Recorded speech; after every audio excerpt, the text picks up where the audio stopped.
여러분들은 그 사람이 무엇으로 살아간다고 생각을 하십니까? 이 사람이 무엇으로 살아갈까요?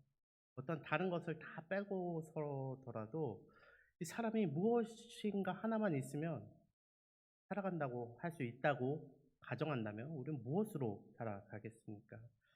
무엇이 사람으로 하여금 이 땅에서 살아갈 의미를 부여하는 걸까요? 또한 무엇이 우리로 하여금 삶을 살아가게 하는 원동력이 되겠냐라는 것입니다.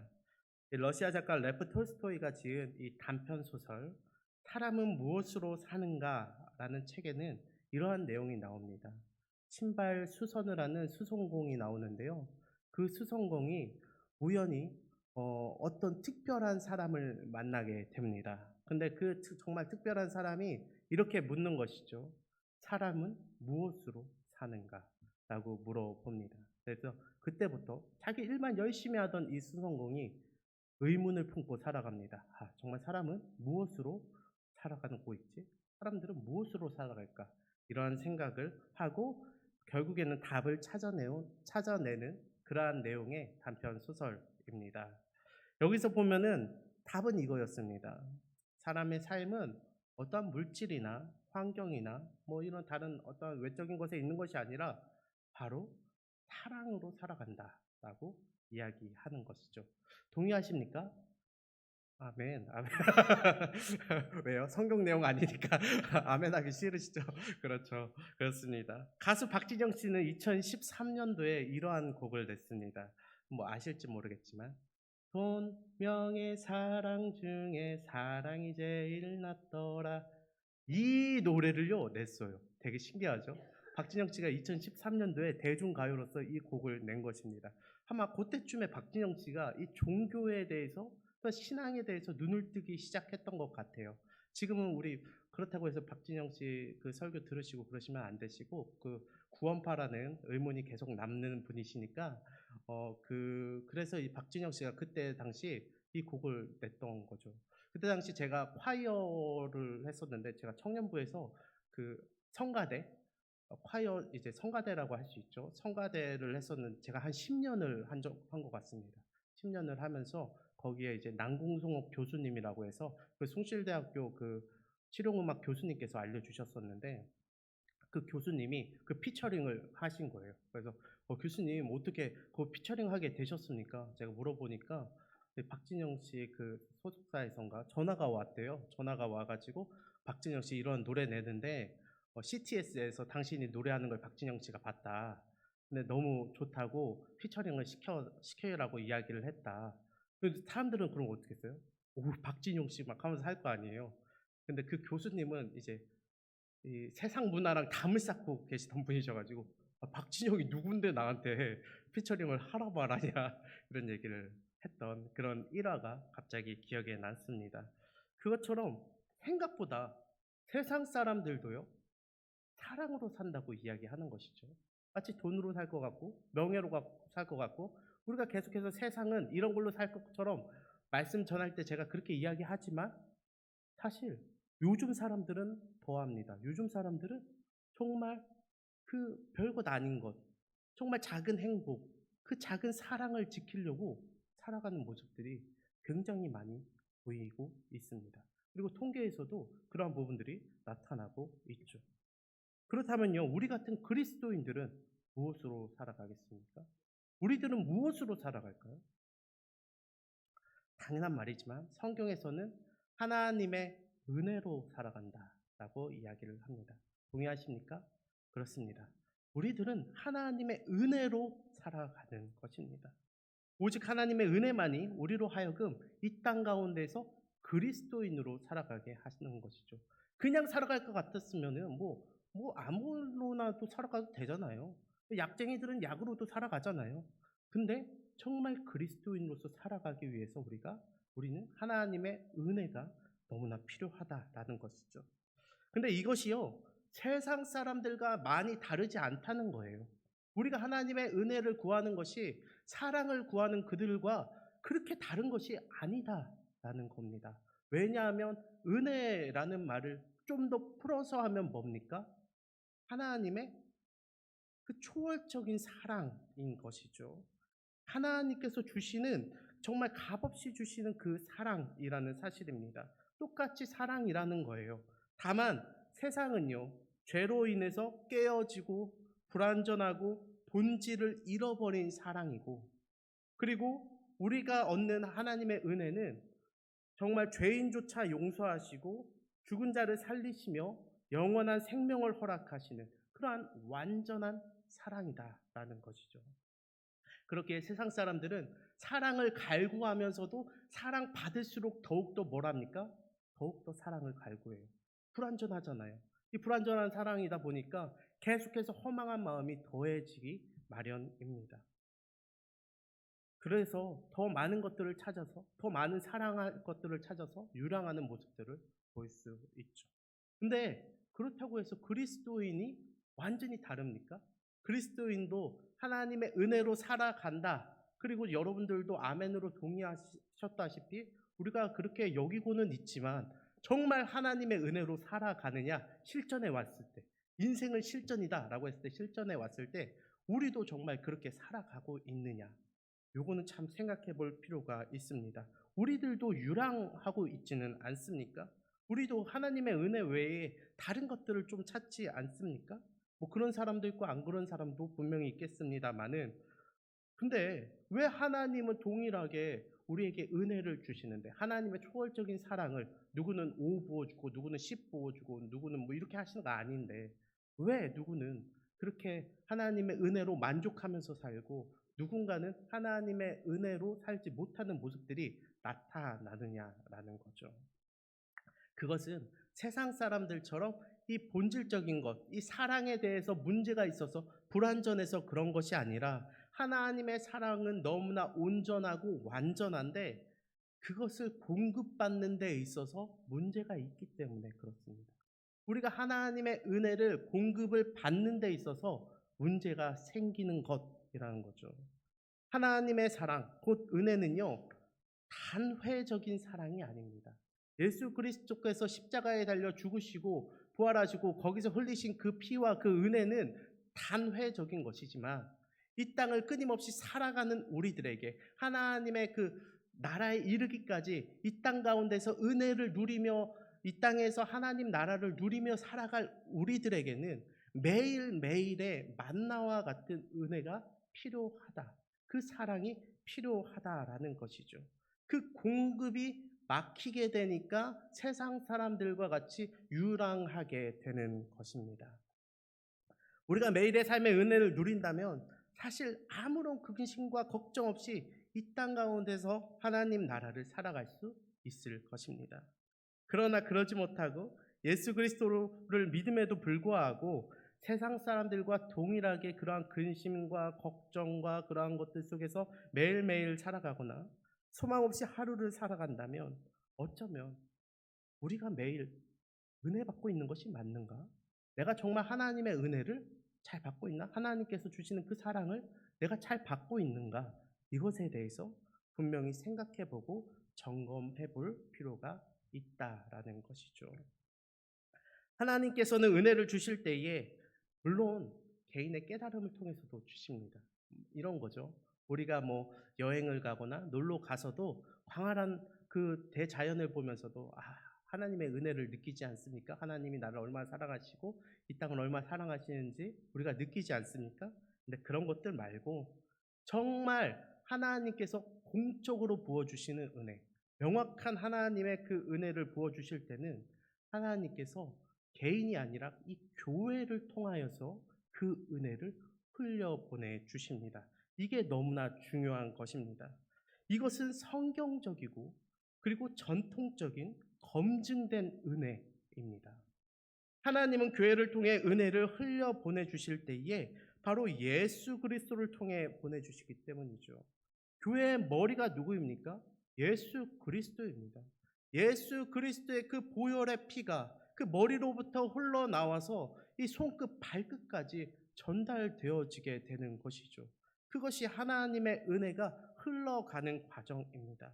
이 과정 가운데 이 피가 혈액이 잘 순환되어야 되는데 그것이 순환되지 못하고 뭔가 막힘이 있다면, 뭔가 이 순환되는데 어려움이 있다면 그것은 육체적인 건강에 어려움의 적신호가 오는 것처럼 우리의 신앙에도 적신호가 오는 것이죠. 우리가 하나님의 은혜가 끊기기 시작한다면 우리의 삶에서 유랑하는 모습들이 드러나기 시작한다라는 것입니다. 이처럼 하나님께서 이 교회를 통해서 부어주시는 하나님의 은혜를 은혜의 외적인 수단이라고 이야기합니다. 교회에서는 하나님의 은혜를 끼치는 것이고 성도들은 은혜를 누리는 공적인 방법인 것입니다.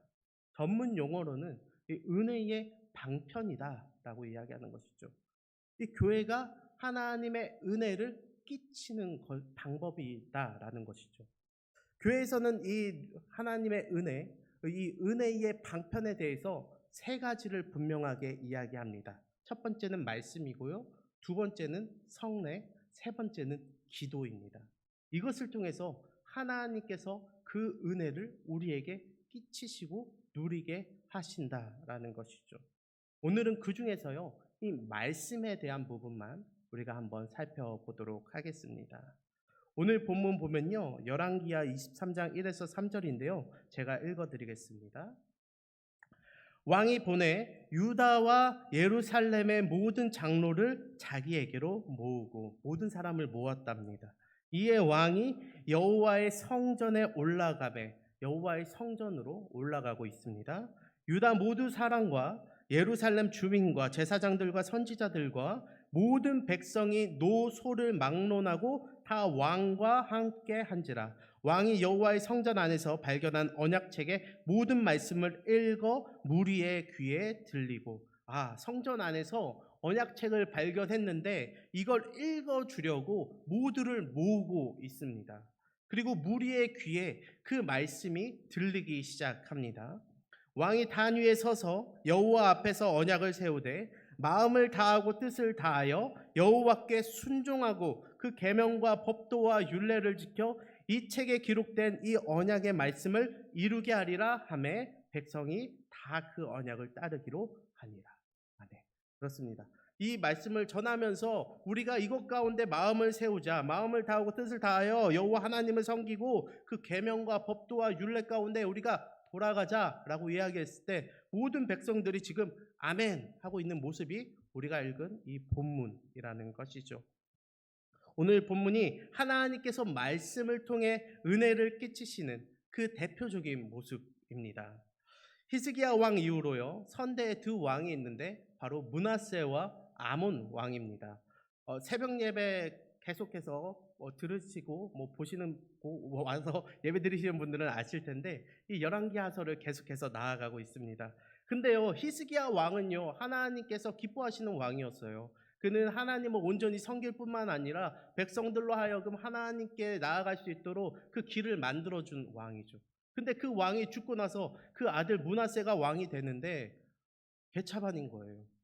이 아합과 같이 그 죄의 길을 따라서 말도 안 되는 자기 자신도 하나님 앞에 나아가지 못할 뿐더러 백성들의 그 신앙까지도 막아버리는 1월 성신을 세우고 성전 안에다가까지 아세라 신상을 세워버리고 그러한 일들이 이 므낫세 왕과 그 아들 아몬 왕까지도 이루어지게 된 것이죠. 그래서 결국 아몬 왕은 2년 만에 그 신하들에 의해서 이제 배신당해서 죽게 되고 그의 아들, 지금 이 말을 전한 요시야 왕이 왕으로서 서게 됩니다. 재위하게 된 것이죠.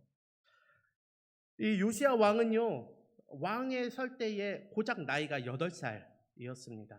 어떻게 보면 전 성경에는 나와 있지 않지만 바지사장 아니었나. 이 신하들이 그 아버지를 죽여버리고 어떻게 보면 그 아들을 8살인 아들을 왕으로 세웠다. 이 어린 왕을 세우고 자신들이 뒤에서 어떻게 하고 싶어하는 그러한 모습 아니었나 싶었는데 이 왕이요, 재위한 지 8년 만에 16살이 될 때에 하나님을 온전히 의지하고 하나님을 알게 됩니다. 그가 조상 다윗의 길로 가게 된 것이죠. 이렇게 사는 게 옳은 게 아니구나 라는 것을 깨닫게 된 것입니다. 하나님을 만나게 된 거예요. 그래서 그가 결단하기 시작합니다. 그리고 재위한 지 12년에는 유다와 예루살렘에서 가나안 우상들을 제거하기 시작했습니다. 그의 아버지와 할아버지는 지독히도 우상을 섬기고 지독히도 우상을 세우기를 원했지만 요시야 왕은 하나님을 만나 믿음의 길로 나아가기 시작한 것이죠. 그래서 재위한 지 18년째 되던 해에 이 성전을 수리하려고 합니다. 성전이 이제 우상들과 문제가 많고 거기서 더 이상 제사를 지내지 않았기 때문에 이것을 다 깨끗게 하기 위해서 이제 성전을 수리하기 시작하는데, 그것을 위해서 서기관이었던 이 사반을 보내게 됩니다. 그리고 사반이 거기에 대제사장이었던 힐기야로부터 율법책이 발견됐다. 얼마나 그 율법책을 안 봤으면 그 발견 안 됐겠습니까? 그 율법책이 여기 성전에서 발견됐다 하면서 전달해 주고, 사반이 이것을 가지고 가서 왕 앞에서 왕이시여 율법책이 발견되었습니다. 제가 한번 읽어 드리겠습니다 하고 율법책을 왕 앞에서 읽기 시작했습니다. 근데 그때 왕의 반응이 어땠을까요? 이 율법책을 듣는 왕의 반응이 이랬습니다. 눈물을 쏟으면서 그 옷을 찢으면서 그 율법책을 듣습니다. 왜 그랬을까요? 이 무슨 모습일까요? 회개하는 모습이잖아요. 왜 이렇게 회개하기 시작했습니까? 그 율법책이 줄줄줄줄 하나님의 말씀이 명확하게 들려오기 시작하는데, 자신의 나라 이 유다 땅에는 그 말씀대로 되고 있는 것이 하나도 없기 때문에 그렇습니다. 정말 하나님의 말씀대로 되어지고 있는 것이 하나도 없고, 이 아무짝에도 정말 하나님 나라의 백성이라고 말만 하지 이게 도대체가 되는 게 없으니까 이제 이 요시야 왕이 눈물로써 하나님 앞에 이스라엘의 대표하는 왕으로서 회개하기 시작하는 것이죠. 그 마음을 찢어가며 회개하고 있는 것입니다. 제가 말씀을 준비할 때요, 늘 이러한 마음으로 정말 말씀을 바라봅니다. 이 말씀을 바라볼 때 제가 먼저 회개하고 그 말씀 가운데 제가 먼저 바로 서지 않고 바로 듣지 않는다면 제가 여러분들한테 무슨 말을 할 수 있을까요? 이 말씀을 전하는 사람은요, 제가 먼저 이러한 것들을 경험을 해야만 말씀을 전할 수 있지 않겠습니까? 설교와 설교자라는 책에서 세계적인 설교자인 이 마틴 로이드 존스 목사님께서 이러한 이야기를 합니다. 이 설교자가 이제 설교를 준비해서 하는 데 있어서 이 설교를 듣는 제1청자는 자기 자신이다. 설교자다라고 이야기를 하는 것이죠. 이 설교가 이 설교하는 사람의 마음 가운데 먼저 닿지 않는다면 그것이 설교라고 할 수 있겠는가? 그것은 분명히 생각해 봐야 할 필요입니다. 또 어떤 사람은 이렇게 이야기합니다. 설교자가 이 말씀 앞에서 먼저 그 마음이 찢어지는 경험을 하지 않는다면 그 말씀을 가지고 어떻게 설교를 하겠는가? 설교를 해서는 안 된다까지 이야기하시는 분들도 있습니다. 설교는 마치 잘 만들어진 요리와 같습니다. 근데 이제 재료를 써본 적도 없고 다루지도 못하는데 그걸 가지고 어떻게 설교하겠습니까? 만약에 제가 요리사라고 합니다. 근데 저에게 뭐 이 국화라는 걸 가지고 요리를 해봐라. 이 국화로 요리를 해본 적이 없는데 제가 어떻게 만듭니까? 라는 말이 나오지 않겠어요? 근데 그러한 일들이 설교자들에게 있다는 것이죠. 요즘 넷플릭스에서 이제 흑백 요리사라는 프로를 하고 있습니다. 본 적 있으세요? 흑백 요리사? 다들 보시나요? 보신 분들도 있고 안 보신 분들도 있고 그렇습니다. 흑백 요리사라고 하는데, 제가 살아가면서 존경하는 인물 두 사람만 뽑으라면요, 저는 유명한 목사님이나 이런 분 안 뽑습니다. 저는 살아가면서 제가 존경하는 유명한 사람 두 사람을 뽑으라면 유재석 씨와 백종원 씨를 뽑습니다. 왜냐하면 유재석 씨의 그 엄청난 그 리더십, 그 유재석 씨의 그 부드러운 리더십에 너무 제가 반해가지고 나도 사람을 대할 때 저 유재석 씨와 같이 누군가를 배려하면서 저런 리더십을 세우고 싶다, 이런 생각에 엄청나게 존경하게 됐고, 그 백종원 씨를 보면은 어떻게 보면은 정점에 있는 사람이잖아요. 이 요식업계의 정점에 있는 사람인데 저가 이것을 위해서 얼마나 열심히 살아왔는지가 보이는 거예요. 결국은요, 최선을 다하고 정말 죽기까지 열심히 노력한 사람들은 그 끝에서 다 만난다고 생각을 합니다, 저는. 진짜 그렇기 때문에 이 백종원 씨가 말하는 말 한마디 한마디가 이 요리가 아니라 복음으로 바꿔 놓는다면 와, 저 사람은 만약에 설교했으면 대단한 설교가였겠다라는 그런 생각이 듭니다. 이 백종원 씨뿐만 아니라 이 미슐랭 3스타 셰프가 나옵니다. 이 대한민국에서 처음으로 이 미슐랭 3스타를 받은 분이라고 한, 저도 미슐랭 잘 몰라서 되게 유명하신 이 안성재 셰프가 나옵니다. 이 사람들이요, 근데 그 내노라 하는 요리사들을요 이렇게 판단하는데요, 뭘로 판단합니까? 먹는 걸로만, 오직 맛으로, 그것으로 판단을 합니다. 저는 그거 보면서 너무나 너무나 놀랐어요. 그 백종원 씨 특유의 먹고 나서 막 이렇게 생각하시잖아요. 막 이렇게 생각을 하시는데 눈을 가리고 하시는데도 이게 무슨 요리인지 다 맞추는 거예요. 이거 빠스잖아 이러는데 빠스가 들어본 적도 없고 먹어본 적도 없고, 뭐 대한민국 사람 중에 뭐 얼마나 많은 사람들이 그 음식을 먹어봤겠습니까? 그거 말고도 제가 골목 식당이나 여러 곳에서 이 그 백종원 씨의 그 요리에 대한 이야기를 듣는데 늘 그 사람은 이 요리를 모르는 요리, 안 먹어본 요리가 없는 것이죠. 그걸 보면서 진짜 대단하다는 생각이 들었고, 이 안성재 셰프는 그 유명한 말이 있습니다. 채소의 익힘 정도를 이야기합니다.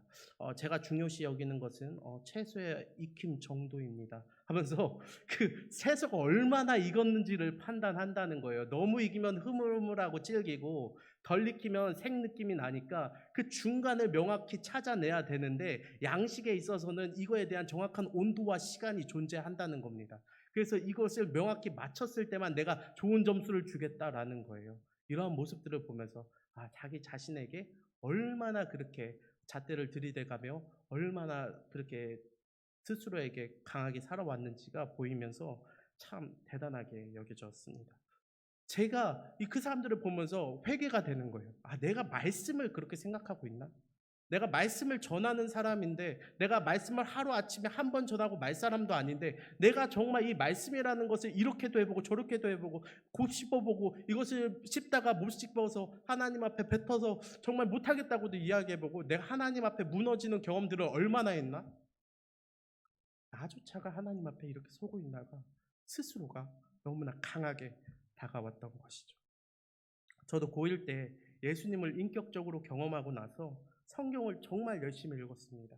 저는 약간 사도 바울처럼 교회가 너무나 싫었던 사람인데 하루아침에 그냥 예수님을 믿게 되었습니다. 그리고 나서 그냥 고1 때 뭐 학교에서 공부, 뭐 학원에서 공부하러 다닐 때 애들은, 저는 그냥 교회에다가 문제집 잔뜩 들고 오고 성경책 읽으면서 그냥 교회에서 공부했었던 기억이 납니다. 그러면서 제가 군대를 전역하기까지 성경을 한 20독 이상 한 것 같아요.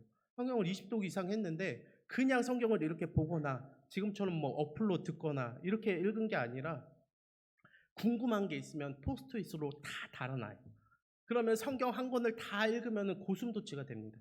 그럼 저는 오늘도 고슴도치 잘 만들었다 이렇게 하면서 또 책을, 또 그 책 다시 안 봅니다. 성경책 놓고 다른 성경책 또 사서 또 고슴도치 만들고 이렇게 성경을 봤습니다. 또 제가 이거 성경을 해석할 능력이 어디 있겠습니까? 그러니까 또 관련해서 서적을 계속 사보는 거죠. 성경을 보면서 그 서적을 사보고, 그러면서 제가 살아왔던 기억들이 있습니다. 그리고 회사 다닐 때는 아침에 큐티를 늘 했었는데, 제가 원래부터 제가 신학을 했던 사람이 아닙니다. 저는 회사에서 원래 일을 하다가 목사가 됐는데, 그 회사 다닐 때도 저는 매일매일 설교를 썼습니다. 그러니까 말이 설교지, 누군가에게 내가 이 말씀을 전할 수 있다면 내가 어떻게 전할 수 있겠나 해서 제가 매일매일 말씀을 묵상한 걸 가지고 그것을 매일매일 A4 한두 장, 세 장 이렇게 썼던 기억이 납니다. 그러한 시간들이, 그러한 사모하는 마음들이 하나님의 부르심과 닿아서 제가 이 자리에 있는 것이 아닌가라는 것이죠. 제가 뭔가 잘했다, 나 열심히 살았다라고 이야기하는 것이 아니라, 말씀을 전하는 사람들은 다 그러한 것들이 있다라는 거예요. 이 말씀 앞에 정말 인생을 넘어선, 정말 세상의 가치관이 얼마나 크고 얼마나 정교하게 잘 만들어졌습니까? 그것을 이길 만한 말씀을 전하는 데 있어서 내가 이 말씀을 온전히 의지하지도 못하고 내 삶을 거기다 대보지도 못하는데 어떻게 말씀을 전하겠냐? 그 말씀이 어떻게 힘을 갖겠냐고요. 그 말씀을 듣는 사람들이 어떻게 그 말씀 앞에 깨질 수가 있겠냐라는 것이죠. 모든 설교자들이 다 말씀 앞에서 이러한 마음으로 말씀을 준비할 것입니다. 또한 하나님은요, 그렇게 말씀을 맡은 자들을 준비하실 뿐만 아니라 또한 말씀을 이렇게 준비해서 전할 때에, 하나님의 말씀을 선포할 때에 듣는 자들의 마음 가운데에서도 분명한 은혜를 끼치십니다. 오늘 본문을 보니까요, 유다 모든 사람과 예루살렘 주민과 제사장들과 선지자들과 모든 백성이 노소를 막론하고 다 왕과 함께 했다라고 이야기합니다. 왕이 이 말씀 가지고 부를 때에 이스라엘 모든 자들이 앞에 나와 그 말씀을 듣기 위해서 선 것이죠. 이 선 모든 사람들, 이 말씀 앞에 나아간 모든 사람들이 그 변화를 얻게 된 것입니다. 교회가 왜 주일에 쉬고 있는 우리 성도님들을 다 불러 모아서 한 자리에서 같이 예배하자고 하겠습니까? 다른 거 없습니다. 말씀을 듣게 하기 위해서입니다. 하나님의 말씀이 선포되어지고 그 말씀을 듣게 하기 위해서 성도들을 한 자리에 불러 모으시는 것이죠. 또한 물론 온라인으로도 예배드릴 수 있습니다. 핸드폰으로도 TV로도 예배드릴 수 있습니다. 근데 중요한 건 그겁니다. 그것으로 말씀 앞에 섰다, 말씀을 정말 내가 듣는다라고 할 수 있겠냐? 이거는 그 개인이 분명히 생각해 볼 문제라는 것이죠. 설거지 하면서도, 대화 나누면서도, 일상생활하면서도, 누워서도, 자면서도 말씀이야 들을 수 있죠. 근데 그렇게 듣는 것이 정말 하나님 앞에 서는 것인가? 오늘 우리의 이 말씀과 비교할 때에 그 요시야 왕이 말씀을 들고 나와 이 말씀 같이 보자 했을 때 온 백성이 그 왕 앞에 섰을 때, 그 말씀 앞에 섰을 때와 같이 그러한 모습들이 이 온라인을 통해서 드리는 예배 가운데 있겠는가? 이것은 그 예배를 드리는 개인이 분명히 생각해 봐야 할 문제인 것입니다. 물론 그럼에도 불구하고 하나님의 말씀은 우리가 알다시피 살아있고 활력이 있어서 좌우의 날선 그 어떤 검보다도 예리하고 손과 영과 그리고 관절과 골수를 찔러 쪼개기까지 하며 그 마음의 생각과 그 뜻을 판단합니다. 하나님의 말씀은요, 예사롭게 들어도 예사롭지 않게 다가올 때가 있다는 것이죠. 그렇게 믿음의 분량이 된다면 더욱더 사모하게 되는 것입니다. 그게 아니라도 이 말씀의 자리에 참여만 하더라도 이 말씀은 어느샌가 들리게 될 것입니다. 그게 여의치 않으시면 온라인을 통해서 접해도 좋고, 그것마저 어려우신 분들이라면 정말 성경책을 피셔서 그 말씀을 읽기라도 하시며, 그리고 그것도 안 된다면 온라인으로 그 말씀을 듣기라도 하시며, 하나님의 말씀은 결국에는 우리를 추격해서 우리에게 들리게 하실 것이고 우리를 예배의 자리로 다시금 인도하실 것이다 라는 것이죠. 믿음은 들음에서 나며 들음은 그리스도의 말씀으로 말미암는다고 성경은 분명히 이야기하고 있습니다. 어떻게 해서라도 우리는 말씀을 들어야 하나님의 은혜, 하나님의 초월적인 사랑을 누릴 수 있는 것입니다. 뭐가 되었건 간에 그래도 말씀 듣기를 원하는 것은 말씀이 나를 변화시킬 것이라는 그 신락 같은 소망을 붙드는 것입니다. 그 소망을 꽉 붙드시기를 바랍니다. 코로나 이후에 영적인 침체를 겪으신 분들이 여전히 우리 주변에 있습니다. 아직도 있습니다. 신앙을 아예 잃어버리시기도 하고 여전히 흔들리시기도 합니다. 믿음이 다 있으셨던 분들이고 믿음이 좋으셨던 분들이시겠죠. 그럼에도 불구하고 코로나가 우리를 그렇게 만들어 놓았습니다. 그 이유가 무엇입니까? 코로나 바이러스가 우리의 말씀 듣는 그런 DNA를 변화시켜서 그렇게 했겠습니까? 결국 그것 때문에 듣지 못했기 때문에, 우리가 하나님의 말씀 앞에 서지 못했기 때문에, 하나님의 말씀을 온라인으로 듣기는 들어도 그 말씀 앞에 우리가 온전히 서지 못했고 듣지 못했기 때문에 그러한 침체와 문제가 다가오는 것이 아닙니까? 이것은 분명한 반증입니다.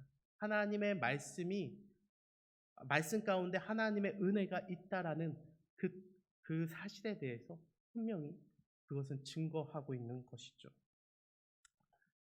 우리의 영은요, 하나님의 말씀을 주식으로 살아갑니다. 하나님의 말씀은 우리의 영을 건강하게 하는 영적인 만나며 밥입니다. 영적인 침체는 영양실조입니다. 먹어야 사람은 살고 먹어야 낫습니다. 먹어야 활력을 찾게 되어 있습니다. 문제는 말씀을 먹지 않으면 자꾸 그 공허한 마음을 불량식품들로 채우려 한다는 것입니다. 그게 계속된다면 결국에는 입맛도 잃게 되는 것입니다. 밥을 먹기 싫어지게 되는 거예요. 결국 문제는 말씀을 듣지 않는 것에서부터 시작되어진다는 것이죠. 말씀은 분명 우리를 변화시킵니다. 그것을 믿어야 합니다. 그리고 결단해야 합니다. 오늘 본문에서도 백성들은 결단합니다. 3절인데요. 제가 읽어드리겠습니다. 왕이 단 위에 서서 여호와 앞에서 언약을 세우되 마음을 다하고 뜻을 다하여 여호와께 순종하고 그의 계명과 법도와 율례를 지켜 그 책에 기록된 그 언약의 말씀을 이루게 하리라 하며 백성이 다 그 언약을 따르기로 하니라. 아멘. 모든 백성이 그 언약을 따르기로. 근데 참 재밌는 게요. 말씀을 정리하겠습니다. 근데 참 재밌는 게 이 말씀 전에 그 요시야 왕이 그 여선지자를 찾아갑니다. 그 여선지자에게 물어보았을 때 그 여선지자가 하나님의 말씀을 전하는데 이렇게 이야기합니다. 그래도 이스라엘은 망한다. 지금 북이스라엘은 완전히 망한 상황이고 남유다도 이게 얼마 남지 않은 상황인데 너희들이 그렇게 하더라도 분명히 망한다라는 것이죠. 그럼에도 불구하고 이 요시야 왕은 그 말씀을 들고 백성들에게 나아간 거예요. 그걸 알매도 불구하고 그 백성들은 그 하나님의 말씀을 같이 읽고 결단한 겁니다. 그 이후에 자신의 가정과 그 성전과 그 곳곳에 나아가서 그 신당들을 때려 부수는 그 모습들이 이 백성에게까지 보입니다. 분명히 망하는데도 불구하고 말이죠. 우리의 신앙도 분명히 그런 것입니다. 우리의 삶은요, 때로는 너무나 안 풀리고 하나님을 열심히 믿는다고 하더라도 그 결말이 안 좋을 때도 있어요. 하나님을 그렇게 잘 섬기던 분들도 그렇게 안 좋은 질병에 걸려서 사망하시는 분들도 계세요. 근데요, 우리는 그 결과와 상황과 뜻만 보지만 하나님의 은혜는 그 짧은 시간을 살아가는 그 사람의 삶 가운데 어떻게든 그 은혜로 인하여서 주체 못할 그 감동을 허락하시고 그 상황을 보는 사람들로 하여금 하나님이 살아계심을 알게 하는 겁니다. 참 아이러니하지 않습니까?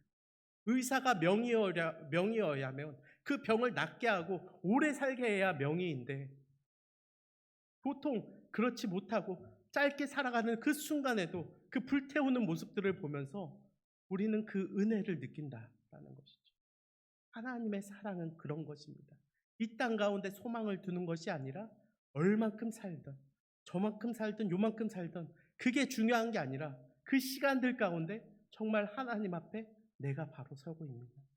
하나님의 은혜는 나로 하여금 그것을 촉구하게 만듭니다. 나로 하여금 말씀 앞에 바로 서게 만듭니다. 말씀이 더욱더 내 귀에 들리게 합니다. 우리가 교회의 방편에 대해서, 은혜의 방편에 대해서 알아보았는데요. 우리가 살아가면서 이 말씀 앞에 그러한 은혜를 느끼는 우리 모든 성도님들이 되었으면 좋겠습니다. 우리 성도님들이랑 이야기하다 보면 과거에 이런 게 있었다, 저런 게 있었다. 너무 듣기 좋고 너무 그때로 돌아가고 싶고 저도 그때를 살아보진 않았지만 마치 살면서 같이 보고 싶다는 생각이 들 정도로 참 많은 은혜에 대한 이야기를 이야기해 주세요. 근데 그때뿐만이 아닙니다. 하나님의 말씀은 그때나 지금이나 여전합니다. 우리의 삶도요. 우리가 받는 하나님의 은혜도요. 그때나 지금이나 초월적인 하나님의 사랑으로 함께하고 계십니다. 그 은혜 가운데 우리가 오늘도 또한 내일도 다시금 회복하여서 하나님 앞에 감사하며 기뻐하며 그 은혜에 반응하는 우리 모든 성도님들 되시길 진심으로 바라고 기도합니다. 사랑과 은혜가 풍성하신 하나님 감사합니다. 연약하고 부족한 우리의 삶 가운데 은혜를 주시니 너무나 감사합니다.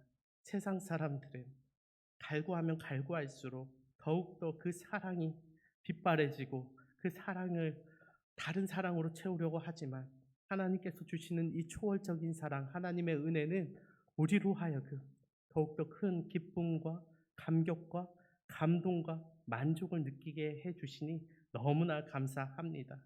이게 한순간에 우리의 삶 가운데 감정으로 남지 않기를 원합니다. 매일매일 우리의 삶 가운데 이 은혜를 누리길 원하고 매일매일 우리의 삶 가운데 하나님 나라를 누리길 원하오니 주님께서 함께하여 주시어서 이렇게 하나님 나라를 누리는 나를 통하여서 내 모든 관계 가운데 우리의 가정 가운데 또한 사회의 모든 생활들 가운데 모든 것들 가운데 오히려 하나님의 은혜가 흘러 넘쳐서 그들에게까지 전해지는 귀한 일들이 우리 기신교회 모든 성도들의 삶을 통하여서 일어날 수 있도록 주님 함께하여 주시옵소서. 감사합니다. 예수님의 이름으로 기도합니다. 아멘. 자, 같이 기도하겠습니다. 은혜가 끊기면 우리의 바닥이 드러날 수밖에 없다. 아까 말씀 중에 잠깐 얘기해 주셨는데 말씀의 문을 열어달라고, 은혜의 문을 열어달라고 우리가 같이 기도하며 나갔으면 좋겠습니다. 우리 말씀에 은혜 달라고 다 같이 통성으로 기도하겠습니다. 하나님, 우리에게 하나님의 은혜가 필요합니다. 은혜가 없으면 우리는 바닥이 드러날 수밖에 없는 연약한 인생임을 고백합니다. 아버지 하나님의 은혜가 아니면 말씀을 통해서, 기도를 통해서, 성례를 통해서 우리에게 은혜의 방편들을 통해서 역사하시는 아버지 하나님, 하나님 말씀이 내 생각과 내 마음과 내 삶을 변화시키고 아버지 말씀을 통해서 우리의 삶을 인도하시는 아버지 하나님을 경험하기를 원합니다. 사모하는 마음을 주시고 아버지 하나님 말씀과 씨름하게 도와주시고 말씀을 통해서 우리에게 생각을 바꾸시고 우리의 심보를 바꾸시고 우리의 삶의 패턴을 바꾸시고 역사하시는 아버지 하나님을 경험할 수 있도록 우리를 도와주옵소서. 두 번째 기도 제목 드립니다. 우리 김경환 집사님을 위해서 기도해 주셨으면 좋겠고 우리 김도섭 집사님을 위해서 기도해 주시면 좋겠습니다. 두 분을 위해서 동성으로 기도합니다. 아버지 하나님, 우리 김경환 집사님을 위해서 기도합니다. 뇌출혈로 긴급 수술을 하고 회복하는 과정 중에 있습니다. 다음 주 화요일 날 방사선 치료를 하고 또 혈전 치료를 해야 되는 과정 중에 있습니다. 그 모든 치료 과정 가운데 아버지 하나님 은혜를 베풀어 주시옵소서. 우리 김도섭 집사님 재발되어서 식도암 항암 치료를 하고 있습니다. 아버지 하나님, 입맛이 없고 또 면역이 많이 떨어져서 많이도 힘들어 하신다고 하는데 아버지 하나님께서 그 영혼 찾아가 주시고 아버지 머리서부터 발끝까지 신경세포 조직 하나하나마다 어루만져 주셔서 하나님의 은혜를 입는 인생이 되게 도와주시기를 원합니다. 믿음의 식구들이 함께 기도합니다. 하나님께서 합력하여 선을 이루어 주시옵소서. 하나님, 우리에게 말씀하시는 하나님의 음성이 우리의 영혼에 들려지기를 원합니다. 우리 교회의 강단 가운데 하나님의 말씀의 문을 열어 주시옵소서.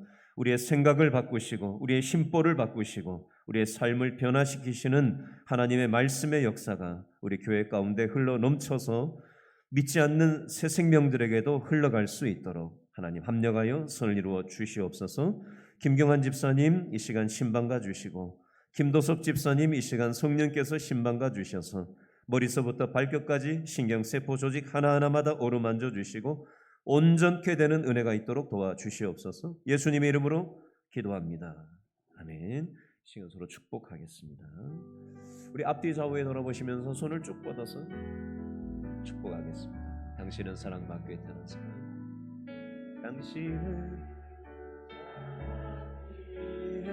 태어난 사람, 당신의 삶 속에서 앞뒤 좌우 멀리 있는 분 가까이 있는 분 당신은 눈을 보면서 축복해 주세요. 태어난 사람 한 사람 한 사람 축복해 주세요. 그 사랑 받고 있지요. 몇몇 사람만 하지 말고 한 사람 한 사람, 그 사람하고 눈을 못 맞히더라도 한 분 한 분을 축복해 주십시오. 남을 통해 열매를 맺고 당신이 이 세상에 존재함으로 인해 우리에겐 얼마나 큰 기쁨이 되는지. 당신은 사랑받기 위해 태어난 사람, 지금도 그 사랑 받고 있지요. 당신은 사랑받기 위해 태어난 사람, 지금도 그 사랑 받고 있지요. 광고 말씀드리겠습니다. 예배 후에 유초동부신에서 구역장 훈련이 있겠습니다. 성찬식과 세례식이 11월 10일 날 주일에 있겠습니다. 입원해 계신 분, 그리고 또 구역별로 전도회별로 또 관심이 필요한 분들이 이렇게 저렇게 있을 것입니다. 하나님께서 영적 공동체로 살아가도록 하시기 위해서 구역 공동체를 마련해 놓으신 거고, 전도회를 한 달에 한 번 그냥 잠깐 모여 앉기 위해서 모이게 하신 게 아니에요. 아셨죠?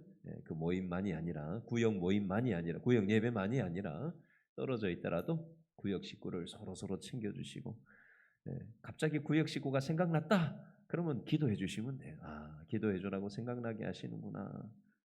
전화 한 통화 또 걸어주시고, 또 서로 다 우리가 사는 게 외롭고 힘들잖아요, 그죠? 서로 격려해 주시고 위로해 주시고, 그렇게 먼저 손을 내밀어 주시면 좋겠어요. 나머지 광고 내용은 주보 참고하시고 기도 제목으로 삼아 주시면 되겠습니다. 기도하겠습니다. 지금은 예수님의 십자가 부활 기적의 능력과 하나님의 헤아릴 수 없는 크신 섭리하심과 성령 하나님의 영원 끝날까지 동행하시는 은혜가 말씀을 통해서 우리에게 은혜를 베풀어 주기를 원하시는 하나님의 뜻을 받도록 우리가 어디에 있든지 말씀하시는 하나님과 가까이 하며, 하나님께서 우리에게 말씀 주실 때 그 말씀대로 순종하고 하나님의 통로로 쓰임 받기를 원하며 나가는 모든 예배자들 머리 위에, 특별히 10월 20일 새생명 축제에 전도 대상자로 초청될 모든 영혼들 머리 위에 영원 끝날까지 함께 계실지어다.